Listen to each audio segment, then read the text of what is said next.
আর কিয়ামতের মাঠে বহু নেকি ফ্রি ফ্রি পাওয়া যাবে। এটা কি জানেন? কিয়ামত অনেক নেকি বিনামূল্যে ফ্রি ফ্রি আসবে আমলনামায়। কেন আসবে বলি হাদিসটা। নবী সাল্লাল্লাহু আলাইহি ওয়াসাল্লাম বলেছেন, তোমরা কি জানো সবচেয়ে বড় মিসকিনকে?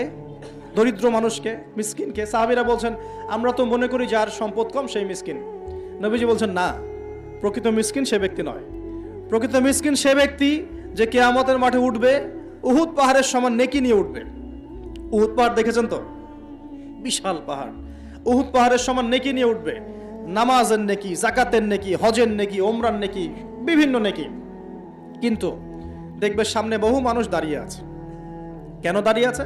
কারো কাছ থেকে টাকা নিয়েছে, টাকা শোধ করে নাই, কাউকে গালি দিয়েছে, কাউকে অন্যায়ভাবে অপবাদ দিয়েছে, কাউকে আঘাত করেছে, কারো উপর জুলুম করেছে ইত্যাদি।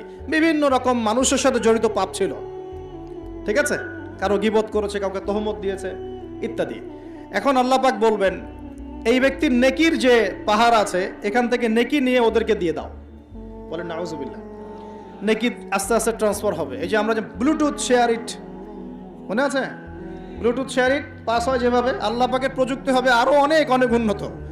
মুহূর্তের মধ্যেই নেকি ট্রান্সফার হয়ে যাচ্ছে। এরপর নেকি যেতে যেতে সব নেকি যদি শেষ হয়ে যায়, আল্লাহ না করুক, তখন আল্লাহ পাক ফেরেশতাদেরকে বলবেন, ওদের গোনাগুলো থেকে গোনাগুলো বেছে বেছে এর আমল নামে যুক্ত করো। বলেন নাউজুবিল্লাহ।